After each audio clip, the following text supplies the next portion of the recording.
Chapitre 8. La chute des idoles.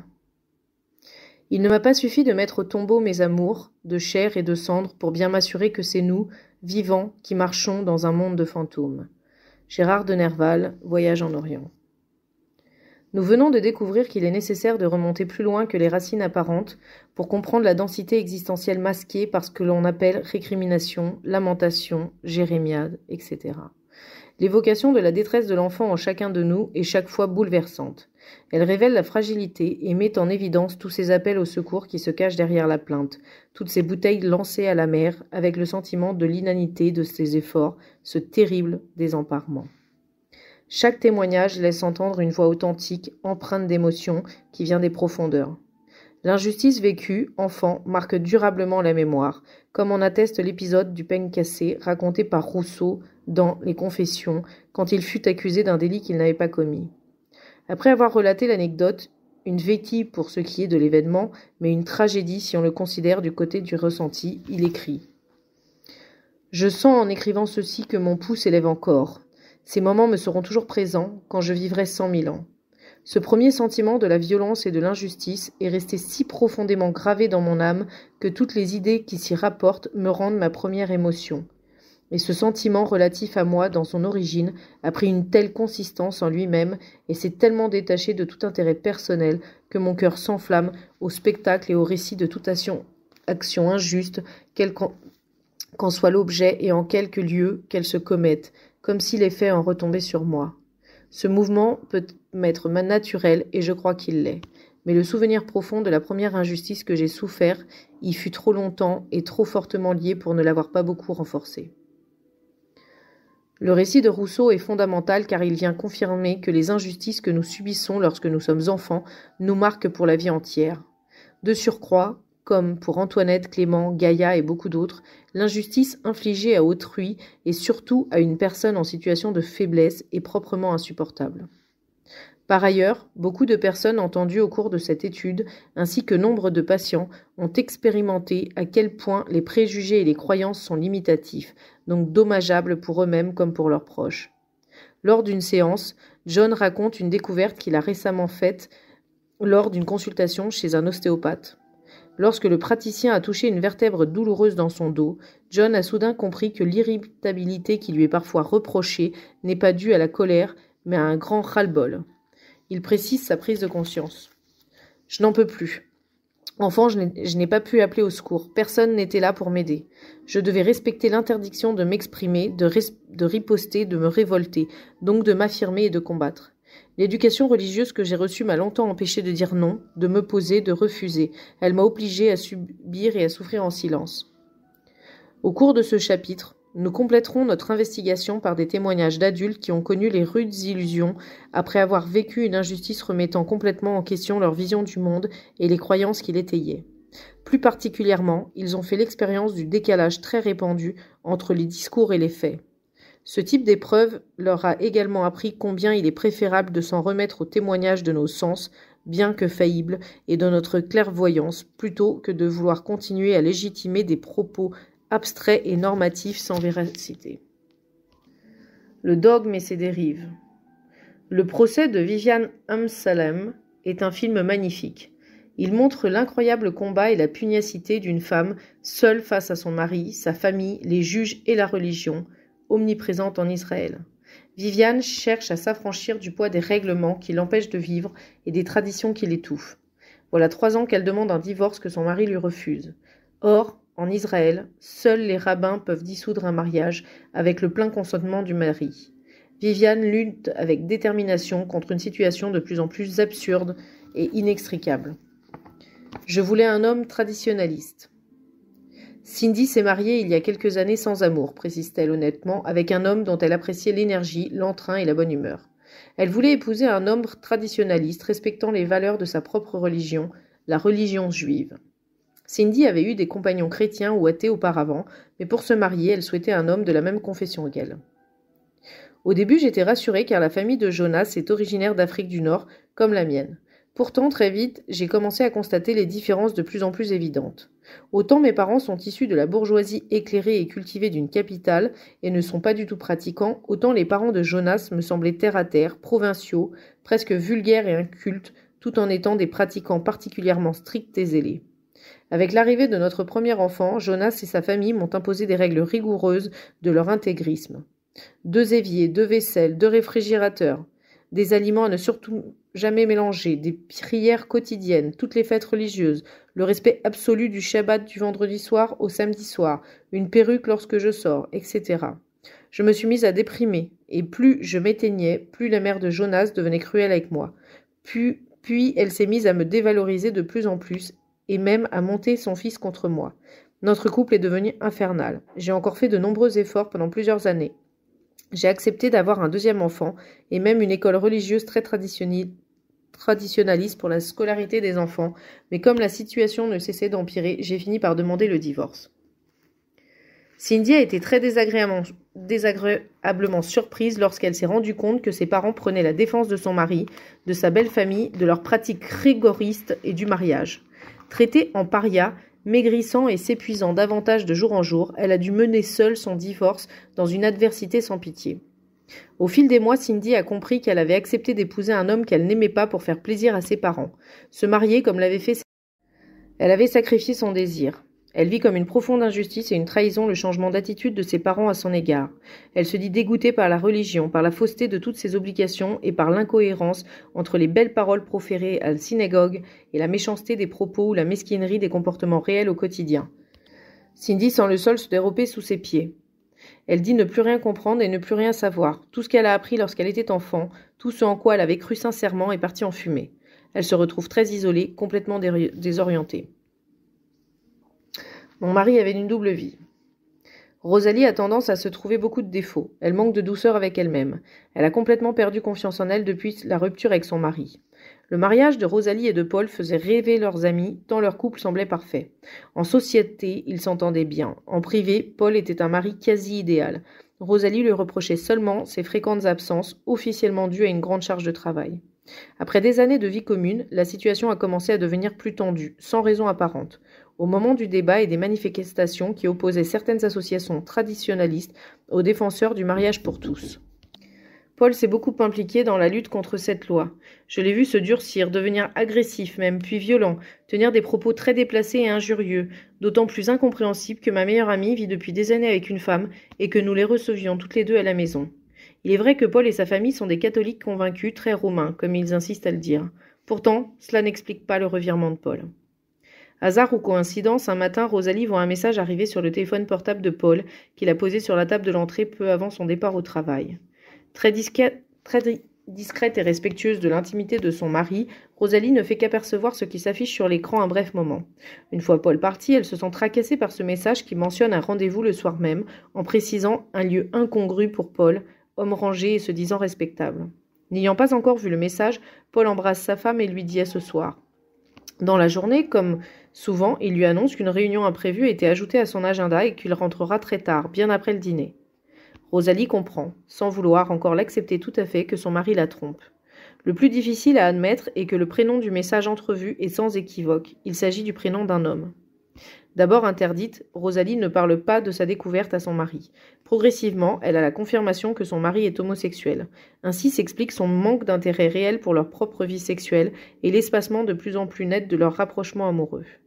Rosalie n'a pas tant été choquée d'apprendre que Paul aime les hommes, bien qu'elle eût préféré le savoir avant de se marier. À notre époque, en plus, pourquoi ne pas avoir dit tout simplement quelle était son orientation sexuelle ? Elle a surtout été dévastée par le mensonge et l'hypocrisie d'un homme très religieux qui se présentait sous le label de catholique fervent et affichait son loyalisme envers le Vatican, prêt à défendre les valeurs fondamentales du mariage et la famille comme piliers de la société. Rosalie s'est sentie assommée, interloquée. Elle en est restée abasourdie pendant plusieurs jours. Son monde s'est écroulé. Elle a trouvé tout à fait immérité que Paul ne lui ait pas vraiment accordé sa confiance et lui ait caché la double vie pendant des années. Elle estime encore plus injuste pour lui-même et pour ceux qui le vilipendent son faux combat si violent à l'encontre d'une sexualité qui est précisément la sienne. Pour elle-même, elle est désolée de s'être laissée duper par un discours de façade, d'avoir cru à un amour qui n'existait pas, et surtout d'avoir gâché sa jeunesse. Après leur divorce, Rosalie passe de longs mois à affirmer avec beaucoup d'amertume que les hommes sont tous des lâches, qu'ils ne sont pas fiables et qu'elle ne croit plus possible l'amour sincère d'un homme pour elle. J'ai beaucoup de rage en moi. Pour se sentir un peu plus libre, Samia a choisi de vivre loin de ses parents, marocains de confession musulmane, habitant en France depuis longtemps. Elle leur téléphone le moins souvent possible parce qu'ils lui font d'incessants reproches et qu'elle les trouve très intrusifs. Elle ne leur a même pas donné sa véritable adresse car elle a peur qu'ils viennent un jour chez elle sans la prévenir. Samia est au chômage depuis peu. Elle travaillait avec beaucoup d'implication dans un grand magasin pour une marque de prêt-à-porter de luxe. Elle a été licenciée après une altercation avec une cliente qui a tenu des propos ouvertement racistes à son égard. Depuis, malgré un diplôme coté et de brillantes études, Samia peine à trouver du travail, en partie parce qu'elle n'a pas pu obtenir de lettre de recommandation de son ancien employeur. Cette situation lui semble le reflet d'une injustice flagrante que rien d'ailleurs ne peut justifier. Côté cœur, ce n'est pas facile non plus. Je vis avec un homme divorcé, Andrew. Il est anglais et travaille dans la filiale française d'une société britannique. Il a du mal à oublier son ex-femme. Il me dit qu'il l'a dans la peau. Par moments, il me délaisse, il boit beaucoup, puis à d'autres moments, il se rapproche de moi. Je ne peux pas parler de lui à mes parents parce qu'il n'est pas musulman. Ma sœur a réussi à convaincre son copain de se convertir à l'islam pour qu'il puisse se marier, mais Andrew est complètement athée, il ne veut pas en entendre parler, et en plus, il n'est pas favorable à l'islam à cause du mauvais sort réservé aux femmes. Je ne suis pas heureuse, je vis en me cachant de mes parents, je sais que je ne vais pas pouvoir me marier ni avoir d'enfants avec Andrew, mais je ne veux pas épouser un musulman. Vivre recluse, être soumise et porter le voile, non, il n'en est pas question. Enfant, Samia a beaucoup souffert de l'éducation très rude qu'elle a reçue à l'école coranique, au Maroc. Elle se souvient de punitions particulièrement dures et tout à fait arbitraires. Elle se rappelle aussi des châtiments corporels réservés aux enfants récalcitrants, surtout à elle qui ne se laissait pas faire. Durant la période des attentats abominables qui ont douloureusement endeuillé la France, Samia confie plusieurs fois qu'elle est convaincue, pour les avoir vécus, que la violence de l'éducation chez les musulmans et les restrictions extrêmes que leur impose la pratique de leur religion jouent un rôle non négligeable. Elles font naître dans leur cœur une forme de noir ressentiment et peuvent engendrer une rage volcanique, contenue le plus souvent, mais prête à exploser après trop de contrariétés, de frustration et de déconsidération répétées. Ce matin encore, je faisais mes courses. Dans le magasin, une jeune maman maghrébine essayait de se débrouiller toute seule avec ses 3 enfants, un bébé dans une poussette et 2 tout petits garçons. Elle était visiblement dépassée, ce que je comprends. Un monsieur l'a plusieurs fois aidée très gentiment. Pourtant, elle était sur les nerfs, elle parlait mal à ses fils, elle était virulente avec eux. Un peu plus tard, un des garçons s'est perdu. L'homme est parti à sa recherche, l'a trouvé, l'a consolé et l'a ramené vers sa mère. Furieuse, elle a dit plusieurs fois à ses garçons en quittant le magasin « Je vais vous tuer, je vais vous tuer ». Cela m'a saisie. J'ai eu peur pour eux, et plus largement. Je suis vraiment désolée, mais je n'ai pas pu m'empêcher de me dire à nouveau que les mères maghrébines sont parfois tellement violentes qu'elles préparent de futurs adultes abîmés et désespérés qui pourront devenir des délinquants, voire des criminels, des terroristes, pour se venger de tant d'humiliations ou parce que l'humain en eux a été dévasté. Moi aussi, par moments, je me sens dévastée. Mes parents ont été extrêmement durs et injustes avec ma sœur et avec moi. Récemment, la sœur de Samia lui a appris que son fiancé avait finalement renoncé à se convertir et à l'épouser parce que les obligations de la religion musulmane lui semblaient trop difficiles à supporter pour lui comme pour elle. Je me sens découragée, déçue pour elle, c'est vrai, mais dégoûtée plus largement. L'éducation religieuse que nos parents nous ont inculquée fait barrage en nous. Ma sœur et moi, nous ne sommes pas libres, nous n'arrivons pas à être heureuses. D'un côté, nous sommes rejetés par nos parents, par notre famille au Maroc et par la communauté qui nous regarde d'un mauvais œil. D'un autre, nous souffrons souvent du mépris de certains Français à l'encontre des étrangers. Il y a des jours, j'ai tellement de rage que je pense sérieusement à me suicider. Je suis désespérée, je ne peux m'appuyer sur rien, ni sur la culture de mes parents, ni sur la société en France qui nous rejette, soit ouvertement, soit par des refus polis lors des entretiens d'embauche, par exemple. Je trouve tout cela trop injuste. Samia a l'impression de vivre l'effondrement de 2 idéaux à la fois. L'idéal d'avoir de bons parents, attentifs et aimants, porteurs d'une culture dont elle puisse être fière. L'idéal d'un pays d'accueil qui lui donnerait toutes ses chances pour réussir où elle serait respectée. La jeune femme vit une forme de saturation. Elle a peur d'exploser en se mettant très en colère contre un proche ou même un inconnu, ou d'imploser en devenant folle, voire en se suicidant. Samia craint de se laisser déborder par ce trop-plein d'injustice. Comme pour Cindy et Rosalie, les désillusions de Samia ravive en elle une profonde blessure, celle de la perte de confiance en soi, d'une piètre estime d'elle-même, d'un sempiternel « je n'ai pas de valeur, je ne vaux rien ». L'injustice subie aurait-elle ce funeste et inexorable pouvoir de pousser et à devenir injuste envers soi-même? Chimère et désenchantement. L'effondrement du sol de l'évidence, selon la belle formule de Sophie de Mijola-Mellor, est une épreuve redoutable dans la vie de tout être humain. Elle provoque un doute fondamental qui crée une fissure au sein de l'être. L'expérience extrême de l'impuissance peut alors s'accompagner de l'apparition d'une faille subjective. Ce phénomène va bien au-delà du petit Calimero qui demande de l'aide et l'intervention d'une instance protectrice pour établir la justice. Il donne le vertige rien que d'y penser, tant il ouvre sur la prise de conscience d'une vulnérabilité plus grande encore. Pour Sophie de Mijola-Mellor, certaines personnes réussissent à transformer l'essai grâce à la sublimation, la pensée et la créativité. Toutefois, nous savons que les intellectuels et les artistes connaissent en leur fort intérieur bien des limites à leur capacité de sublimation, si puissante soit-elle. Nous supposons donc, à notre pratique clinique le confirme jour après jour, que cette faille demeure en chacun. Elle nous rend plus fragiles à certains moments plus qu'à d'autres, plus sensibles aussi aux informations et aux stimuli qui émanent de notre environnement direct ou d'un plus vaste contexte. Mirage et fausse compassion. Après avoir pris ses distances avec une éducation protestante très austère et très puritaine, Charles a souhaité intégrer la franc-maçonnerie dans une loge qui accorde une place importante à la vie spirituelle. Bien des années plus tard, il apprécie les tenues, les réunions avec les frères, mais il trouve que cela reste trop intellectuel et que l'amitié n'est vécue que durant les rencontres, non dans la vie réelle. Il essaie un temps de comprendre et de pratiquer l'hindouisme, qu'il trouve décidément trop cérébral et abstrait, puis se tourne vers le bouddhisme. Il cherche une pratique quotidienne ou au moins régulière pour dépasser ces difficultés de fond qui restent effectives. Selon des motivations très voisines, Clément délaisse le judaïsme vers lequel il s'était tourné durant quelques années et qu'il n'avait pas pu embrasser complètement parce qu'on lui reprochait de ne pas être circoncis pour le bouddhisme tibétain. Très content et enthousiaste, il dévore les livres recommandés et suit le maximum d'enseignements, participe à de nombreuses retraites, etc. Il arrive même à se faire un nouvel ami plutôt sympathique qui deviendra rapidement contraignant en voulant contrôler sa pratique. Presque 2 ans plus tard, une femme de leur groupe local est attaquée par une autre adepte, apparemment pour une broutille. Bien que troublé par cette violence dans un groupe qui prône la non-violence, Clément relativise l'incident et s'éloigne du groupe un certain temps. Il se dit qu'il ne s'agit probablement que de la rivalité féminine et souhaite que leur relation puisse s'apaiser.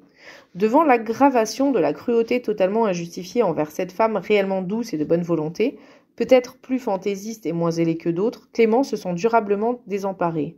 Il est bouleversé dans le bien fondé de sa démarche. Je suis très perplexe. Bien sûr, je comprends qu'il est temps pour moi de ne plus chercher à m'accrocher à une croyance, puis une autre, pour éviter la solitude. Ma solitude fondamentale, mais tout de même, je reconnais que je suis déçu. Le bouddhisme est une doctrine de paix, de détachement et de compassion. J'ai beaucoup médité et suivi des séminaires, mais dans la réalité, je n'ai pas rencontré ces qualités chez la grande majorité des participants.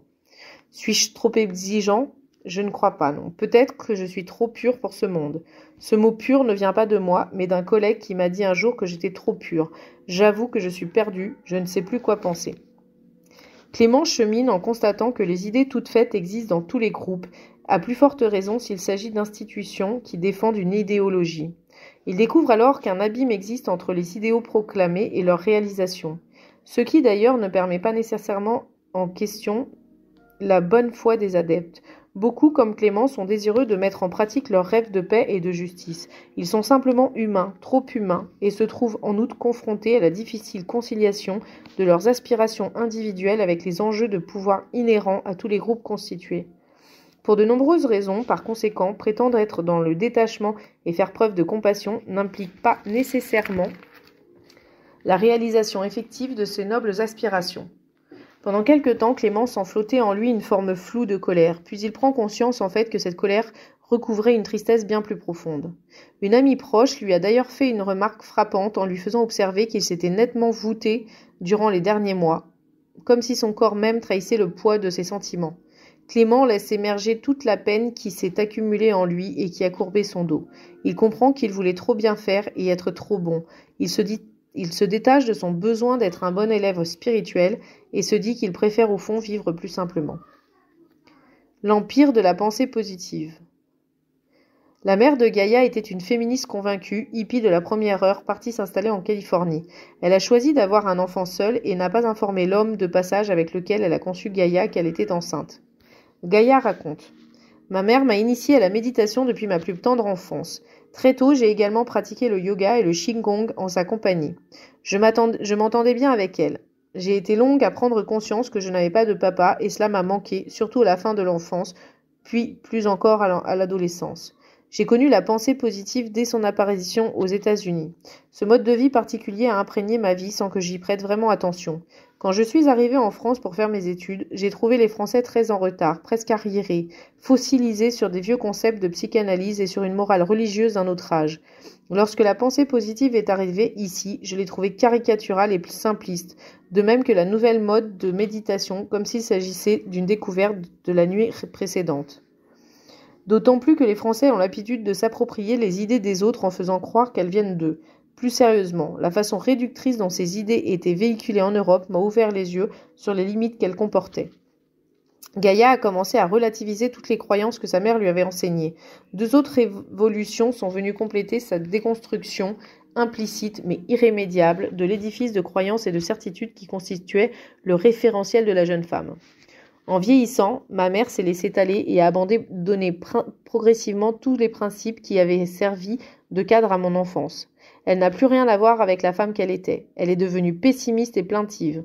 J'ai trouvé cela particulièrement dur à vivre et très injuste, comme une révocation de sa part.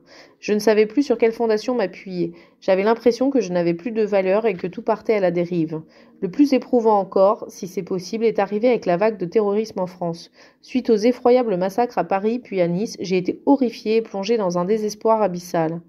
Non seulement tout ce que je voyais et entendais était absolument contraire aux idéaux communautaires et pacifistes de mon enfance, mais en plus j'avais beau essayer d'appliquer la pensée positive à ces événements ou à leurs conséquences, je n'y arrivais pas. J'étais désemparée. Tout en moi résistait. Je ne pouvais pas faire cela. J'aurais eu l'impression de trahir les victimes, les morts, les blessés, leurs familles et de me mentir de façon inadmissible. Gaïa est chamboulée. Elle ne sait plus quelles sont ses propres valeurs, quelles sont les pensées qui viennent d'elle ou les idées qui lui ont été imposées. Parallèlement, elle remet en question son activité professionnelle. Elle exprime des difficultés à trouver sa voie. Elle voudrait quitter la sphère de la communication pour se consacrer davantage à l'être humain. Elle pense s'inscrire à une formation pour pratiquer le shiatsu. D'autres personnes ont pu percevoir les dérives du New Age et craignent un développement de l'égoïsme accompagné d'un manque de compassion réel. Sophie explique avec finesse. À force de lire des banalités sur la pensée positive et les indications à fuir les gens négatifs qui se plaignent tout le temps ou qui envoient des ondes négatives, j'ai milité en sens inverse. Une personne qui se plaint constamment a peut-être des raisons pour cela. Je suis convaincue que la tentation de l'égoïsme se cache derrière la systématisation de l'obligation de bonheur. C'est une dérive que je redoute derrière l'enjouement forcé, la confusion entre le bien-être obligé et le développement spirituel, qui n'est pas une euphorie permanente. Les injonctions à se protéger, à penser à soi, permettent à de nombreuses personnes de laisser tomber les autres en les renvoyant à leurs plaintes. J'ai le souvenir d'une collègue avec qui on ne pouvait pas passer 5 minutes sans avoir droit à la litanie des souffrances, des accusations, le mari, le boulot, etc. Pourtant, la souffrance réelle était tellement visible derrière la souffrance prétendue que je ne pouvais pas, comme mes autres collègues, la fuir comme la peste. En effet, à trop vouloir évacuer ce qui est pénible et chercher à se protéger, l'on risque fort de se fermer aux réalités de la vie, difficultés, épreuves et souffrances qui existent réellement, qu'on le veuille ou non. Je suis une poupée vide. César se dit complètement athée et rationaliste. Lui aussi a connu la lente usure des valeurs laïques et républicaines auxquelles il avait cru toute sa jeunesse. Non qu'il ne veuille plus soutenir ces valeurs qui lui paraissaient tout à fait essentielles, mais son métier au sein de l'éducation nationale ainsi que son engagement syndical lui ont maintes fois prouvé que les intérêts personnels priment très largement sur la défense de l'intérêt général et encore plus sur le respect de l'enfant comme de son développement harmonieux. César reconnaît que ces désillusions ne calment pas ses angoisses, elles les augmentent, au contraire, mais elles ont le mérite de le pousser à chercher ce qui est bancal en lui. Je reste bloqué, je n'ai pas de ressenti ou très peu. J'oublie vite et réellement ce que j'ai vécu, le mauvais surtout. J'évacue, je n'ai pas de souvenirs émouvants. Depuis toujours, je peux parler sans affect. J'ai vécu et je vis de façon désincarnée, comme si ce n'était pas moi. Mon épouse m'a aidé à me rendre compte que je peux être mutique ou désagréable. Je crois que c'est lié. J'ai grandi seule, j'ai dû me débrouiller seule. Je refuse la vie telle qu'elle est. Je suis obsédée par la mort et par la maladie. La peur d'être malade vient occuper un vide existentiel. Je voudrais pouvoir me confronter à mes vraies angoisses. César se souvient que dans son enfance, il croyait que les femmes n'avaient pas d'organes. Selon lui, elles avaient seulement un corps enveloppe, mais rien dedans, rien qui puisse être sale ou s'altérer. Il croyait que bien qu'étant un garçon, lui aussi était comme les femmes et que son corps resterait internellement intact. César prend conscience que ses fréquents accès d'agressivité, ses nombreuses colères, correspondent fondamentalement à un violent refus de l'imperfection, de l'échec, des fragilités, de la maladie et du vieillissement. Je constate que je suis très autoritaire. J'empêche les autres d'exprimer leur sensibilité, comme je le fais pour moi-même. Je me sens destructeur. Pourquoi ne suis-je fier de rien? Tout cela montre que j'accède à une forme de folie. La peur de la faim rejoint la peur de la mort, qui est la faim, puisque je suis athée. Le plus important, c'est ma folie. Je l'ai touchée du doigt ces derniers jours. César a poursuivi son exploration. Les semaines, les mois ont passé. Il a énormément changé. Il est très loin des gémissements sans fin qui caractérisaient son discours au cours des premiers temps de sa psychanalyse. Il est plus à l'écoute de lui-même et progressivement aussi plus à l'écoute de ses proches, de ses enfants notamment. Ce sont de jeunes adultes et leur tour est venu d'exprimer à leurs parents les injustices qu'ils ont vécues lorsqu'ils étaient enfants. Cette réflexion sur les idoles brisées fait également penser à tous ces artistes qui ont cru que le communisme allait apporter l'égalité et le bonheur aux hommes et qui se sont précipités dans les bras de Staline avant de déchanter. Parmi eux, le merveilleux poète Louis Aragon exprime dans La nuit de Moscou la reconnaissance de son erreur et l'expression de la désillusion. J'attendais un bonheur aussi grand que la mer et de l'aube au couchant couleur de la chimère, un amour arraché de ses chaînes impies, mais la réalité l'entend d'une autre oreille, et c'est sa façon qu'elle fait des merveilles. Tant pis pour les rêveurs, tant pis pour l'utopie. Nous pourrions prolonger la description des déceptions et de déconvenues face à un système de valeurs, qu'il soit familial, religieuse, philosophique, politique, thérapeutique, etc. Celles et ceux qui ont connu la ruine de leurs croyances ont découvert la nécessité indéniable de s'appuyer enfin sur eux-mêmes, sans plus chercher un étayage extérieur, artificiel, parce que répondant aux besoins infantiles d'une tutelle protectrice, fréquemment fantasmée comme idéale ou toute puissante, comme si, au fond, elle pouvait nous préserver de la mort. D'une certaine façon, serions-nous tous des Calimero, que nous le voulions ou non, que nous lui empruntions ou non cette révolte insistante et ces protestations réitérées contre l'injustice, même si cette réalité est difficile à admettre, il semblerait que oui. Ses amis et